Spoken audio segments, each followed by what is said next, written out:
to what I believe is going to happen in the Five Nights at Freddy's 2 movie. This is how I believe Five Nights at Freddy's 2, the movie, will go based on what we see in the first teaser trailer. Now, I believe there is going to be a time skip from the first movie to the second movie, due to the fact that Vanessa has woken back up. And I believe during this time skip, due to the death of William, as we believe, of course, he always comes back, and Vanessa being incapacitated, I believe that the reason Henry will be in this movie and will play a role is because he will sell the business, or he will create a new Fazbear's Pizza. Now, I believe that this new Fazbear's Pizza would exist because it would create a more coherent story, that a new one has been made, and it follows more of the original game's lore, that they just took some old animatronics and tried to refurbish them, didn't really work out, and they just made the toys instead.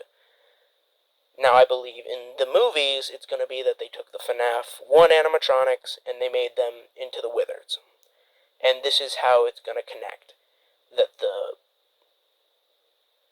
ghosts of the FNAF 1 animatronics are going to contact Abby, seeing as we very clearly see that she makes a note saying, "Gone to fix my friends." And I highly doubt that is referring to the toys. I believe that she is drawn there by the spirits of the FNAF 1 animatronics, who are now broken and withered and in need of fixing. And that will be how they discover the second location without it being a little bit more messy and incoherent. And I believe that she will be taking the toys to other locations, such as the school, as we see Toy Chica in, and presumably a home for Mangle and Toy Bonnie, and what we can assume to be FazFest with Toy Freddy, which is another reason why I believe somebody new has taken over because of FazFest, which we, from the trailer, seems like it's going to be taking place during the movie. I believe she's going to be taking the toys to other locations to try and find pieces that may help them put the Wizards back together.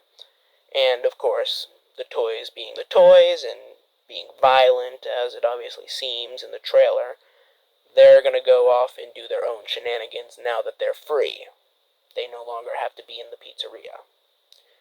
And there's William, who we obviously see is not a spring-locked variant of him in the movie. So I believe that these will be taking place in flashbacks, where we will see his obsession with, Remnant and all of that start to fester and manifest,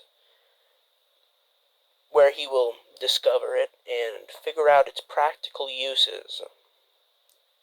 Due to the hand that we see in the movie of Spring Bonnie, which is the glove that we see William wear, I believe that we will either get a flashback of the missing children's incident, or, of course, as everybody I believe is hyped for, Springtrap. Now this would be pretty cool, though I do think that it is too soon to use him, but it depends on how they do it. It could work out beautifully. It could be an amazing thing that it happens. It's either going to be that he's a flashback or the final showdown of the movie.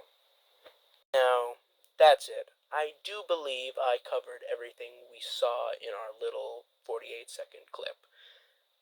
I am very excited for the movie. I cannot wait, and I will be watching it the day it comes out.